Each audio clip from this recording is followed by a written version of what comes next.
Hello and good morning everyone. I hope आप सभी लोग काफ़ी अच्छे होंगे एंड आप सभी लोगों की DOLLB की तैयारी काफ़ी अच्छी चल रही होगी।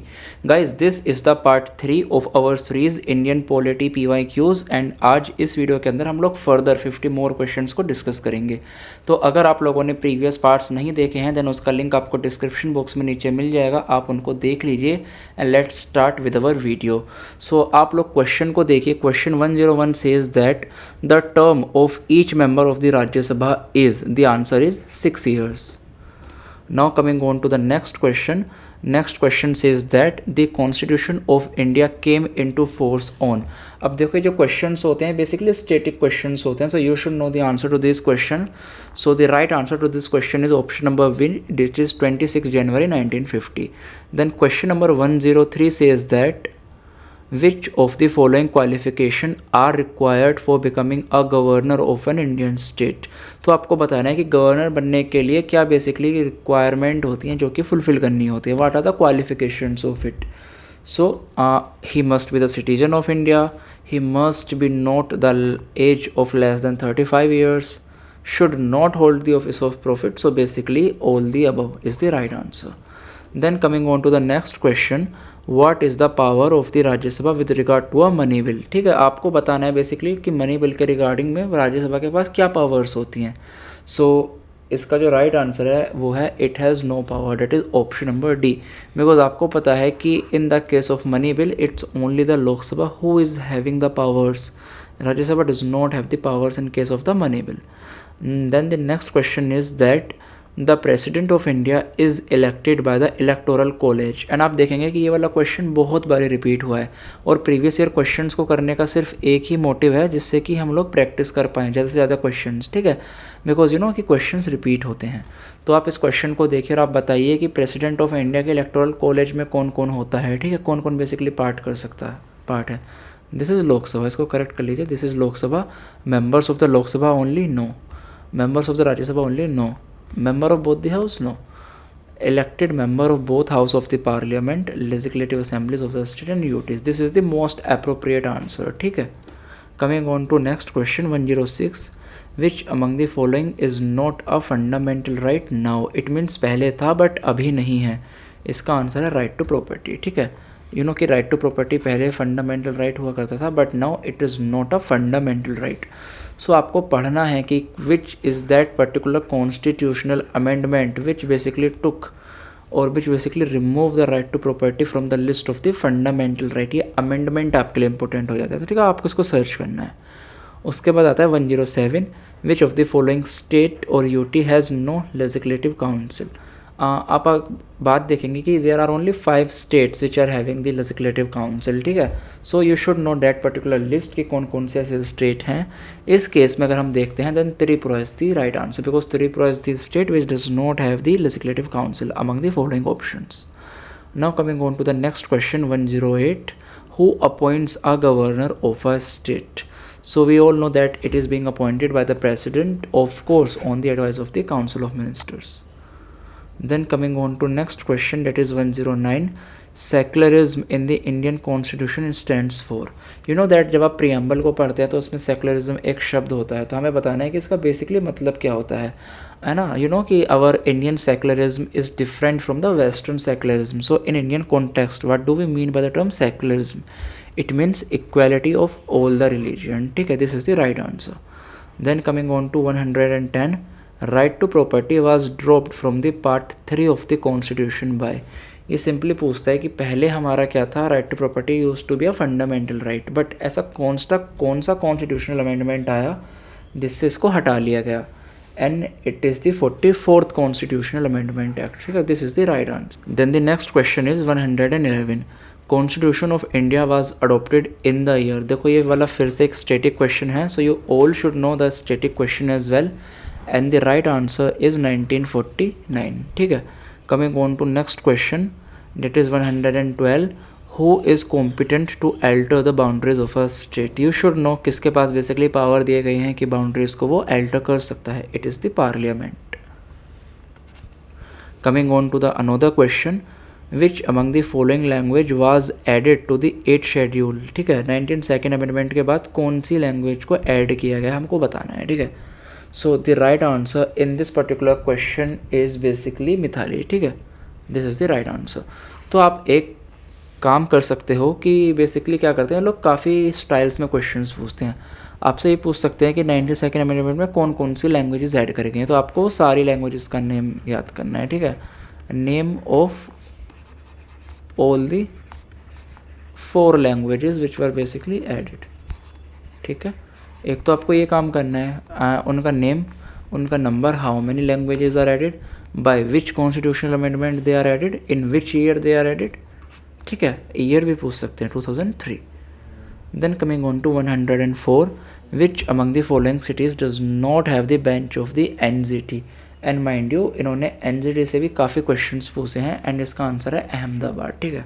ये स्टेटिक क्वेश्चंस होते हैं बट क्योंकि इतनी बार इन लोगों ने इनको ड्यू एलएलबी के अंदर पूछ लिया तो अब हम लोग मान करके चलते हैं कि वो लोग इनको फ्यूचर में भी पूछेंगे। So you should be well prepared for such kind of a questions. Coming on to 115, which schedule of the Constitution of India prescribe the forms of oath or affirmations, ठीक है, इसका है आंसर 3rd शेड्यूल।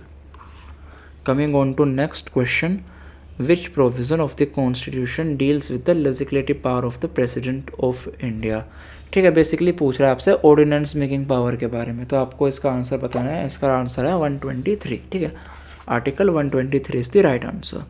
उसके बाद आता है which provision of the constitution of India prohibits the employment of children. Again आप एक बात का याद रखना, जो आपका पार्ट 3 है ना, पार्ट 3, आपको पार्ट 3 के हर एक आर्टिकल को याद करना है, ठीक है। You should remember the article of part 3 because direct question आपसे पूछे जाएंगे, ठीक है। यहाँ पर इसका आंसर है आर्टिकल 24 जो बेसिकली चाइल्ड लेबर को प्रोहिबिट करता है।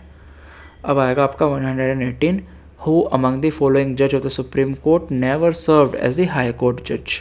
अब देखो इस टाइप के जो क्वेश्चन होते हैं थोड़े से टफ होते हैं, काफ़ी टफ होते हैं एक्चुअली, ठीक है। सो इन क्वेश्चन से डिमोटिवेटेड फील नहीं करना है और इसका आंसर है जस्टिस यू ललित, है ना, and he is basically the chief justice of India, the present chief justice of India.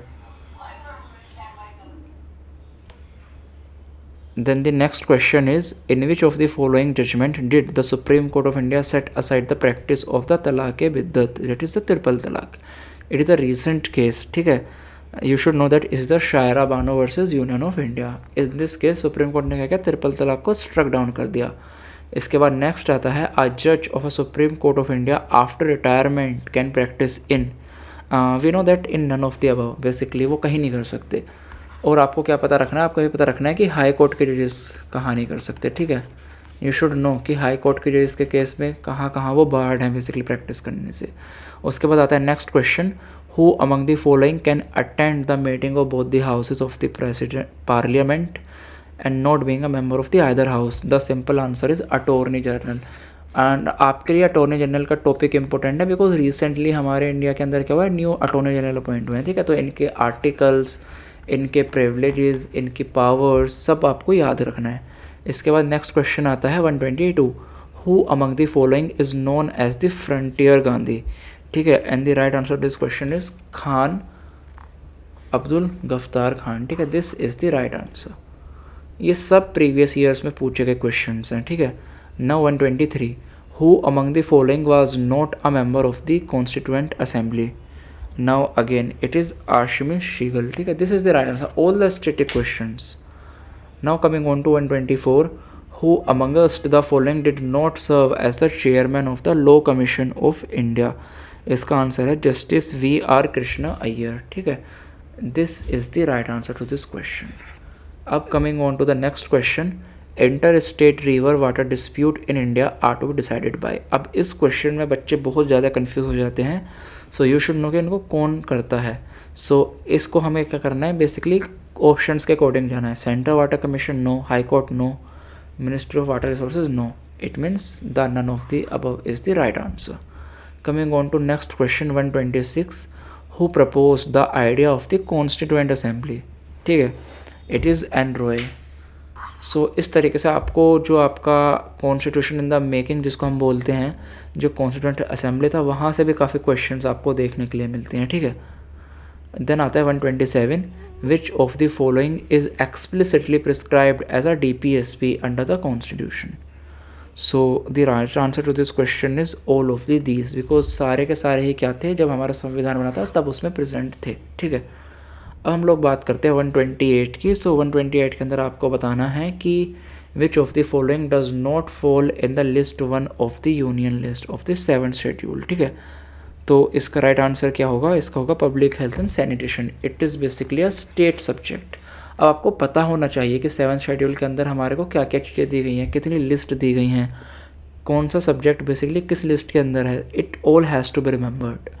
Then 129, which of the following is not a fundamental duty under article 51A of the constitution. अब again देखो, बच्चों को जो सबसे ज़्यादा confusion होता है वो होता है DPSP एंड फंडामेंटल ड्यूटीज़, ठीक है, वो इनको मिक्स कर देते हैं। सो ये जो कॉन्सेप्ट है ये आपको बहुत ही ज़्यादा क्लियर कट आपके दिमाग में होनी चाहिए picture, otherwise you will confuse in this question, ठीक है। 129, सो इसका आंसर क्या होगा, to respect and propagate political values, ठीक है। This is the right answer because it is not a fundamental duty.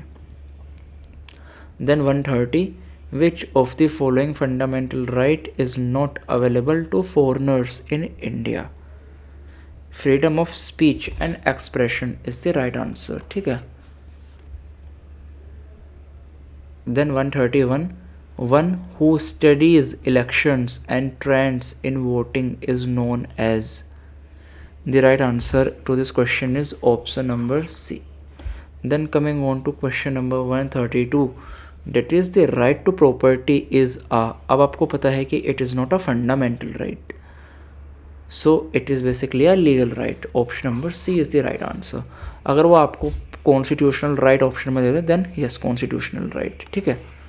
it is a legal right as well as a constitutional right. so अगर हम इनको circle बनाएं, so your bigger circle will be the legal right, your smaller circle will be the constitutional right, and उसके अंदर भी हम बना करके चलें तो हम बोलेंगे it is a fundamental right. This is your circle, ठीक है। Now 133, fundamental duty is added with the recommendation of which committee. You should know that what is that committee which basically recommend for the inclusion of the fundamental duties. It is Swaran Singh committee, and you should know by which constitutional amendment act fundamental duties are inserted in the constitution, ठीक है। Then 134, the president of India can be impeached on the ground of, राष्ट्रपति जी को हटाने के लिए हम किन किन ग्राउंड पर उनका इम्पीचमेंट कर सकते हैं, ठीक है। कॉन्स्टिट्यूशन के अंदर बहुत ही फिक्स दिया गया है कि either in the violation of the constitution of India and that's it. Only there is one ground, that is violation of the constitution of India. Then coming on to next question 135, the vice president can be removed from his office by. अब यहाँ पर आपसे majority पूछी गई है, तो majority क्या है, resolution of the council of state and agreed by the house of the people, and this is the only impeachment, this is the only condition in our constitution जहाँ पर डिफरेंट मेजोरिटी की requirement होती है in both the houses, in Lok Sabha and in Rajya Sabha it needs different majority. Here it needs effective majority, here it needs simple majority. Now coming on to 136, who was the first speaker of the Lok Sabha? It is again a static question. It is J.V. Mavalankar, ठीक है। Now coming on to next question 137, सारे जहाँ से अच्छा हिंदुस्तां हमारा was written by, and it is by Iqbal, ठीक है। सारे के सारे स्टेटिक क्वेश्चन है, इनको एज इट इज़ याद करके जाओ, ठीक है, कभी भी रिपीट हो सकते हैं। Then 138, the total number of states in India is, and इसका आंसर होगा 28, ठीक है। This is the right answer. Then coming on to the next question 139, a right by which the decision of the lower court is questioned by the high court और the supreme court. इसमें basically writ पूछ रहा है आपसे, it is the writ of कोरोशिया, ठीक है। आपको 5 की 5 रिट्स क्लियर आपके टिप पर होने चाहिए, ठीक है। Coming on to next question, who among the following was not the chief justice of India, और इसका राइट आंसर है जस्टिस M. जगंदार, ठीक है। Right answer is option number D. Then 141, the supreme court of India comprises the chief justice and it is basically asking the number of जजेस। The right answer is this, it is the total strength which basically question is asking. The question is can also ask you about the present strength, ठीक है, present strength के बारे में भी ये लोग आपसे पूछ सकते हैं। Then coming on to 142, who is the chairperson of the law commission of India. 142 आपको बताना है कि हु इज़ द चेयरपर्सन, ठीक है। अब इसको चेक कर लेना, हो सकता है इसका आंसर चेंज हो गया हो। इसका आंसर यहाँ पर है justice B S Chauhan, but still I would say कि एक बार इसको चेक जरूर कर लेना। देयर इज़ अ पॉसिबिलिटी कि it might have been changed. Then 143, the DPSP are normally given effect by law made by the parliament. ऐसी तो होता है कि DPSP are non justiciable, so parliament will enact a law and then the DPSP will come into force. For example article 39A, it was just a mere DPSP, but Parliament has basically enforced it by the Legal Service Authority Act, ठीक है। Then 144, remarks of a judge which are casual and are not direct, these are obiter dicta, option number C. Then the next is the territorial water may extend up to, it is basically a question of the international law, it is 12 nautical miles from the base line of the coastal states, ठीक है, इसको आपको याद रखना है। Then coming on to the next question 146, the fourth schedule of the constitution deals with allocation of seats in the council of the state and it is the Rajya Sabha. Then 147, who was the first law minister of the independent India, ठीक है, तो आपको बताना है इसका right answer होगा doctor BR Ambedkar, ठीक। Then coming on to 148, ordinance is promulgated by the, you know कि दोनों के ही पास ही पावर होती हैं, governor as well as the president, that is why option number D is the right answer. Coming on to 149, Bharat Ratna, Padma Vibhushan and Padma Shri are, क्या हैं ये, titles हैं या फिर अवार्ड्स हैं, ठीक है, इसका आंसर आप बताइए। इसका आंसर है B, दैट इज़ अवार्ड्स, ठीक। Because you know titles are prohibited by our fundamental rights. You have to know which article basically prohibits title of any kind. Then 150, the word secular was added to the preamble by in the year, ये आपसे year पूछ रहा है, ठीक है। 150 इसका answer होगा 1976। ये आपसे पूछ सकता है by which constitutional amendment act the term has been added, आपसे पूछ सकता है इन द ईयर, आपसे पूछ सकता है in the regime of which government who was the prime minister when this particular amendment came into force, ठीक है। तो इस तरीके से जब आप कॉम्प्रिहेंसिवली करते हैं तभी प्रीवियस ईयर को सोल्व करने का हमारा जो मोटिव है वो फुलफिल हो पाता है, ठीक है। सो आज इस वीडियो के अंदर इतना ही। नेक्स्ट वीडियो में हम लोग फर्दर 50 क्वेश्चंस को डिस्कस करेंगे, ठीक है। इसी के साथ पढ़ते रहिए, आपका एग्ज़ाम बहुत ही नज़दीक है, अपना जो स्पिरिट है उसको बहुत ही हाई रखें, अपने कॉन्फिडेंस को हाई रखें, चीज़ों को रिवाइज़ करते रहें, किसी भी चीज़ को नया ना पढ़ें, ठीक है। इसी के साथ best of luck for your exam. I will see you guys in the next video. जब तक के लिए tata bye bye, thank you, take care, signing of.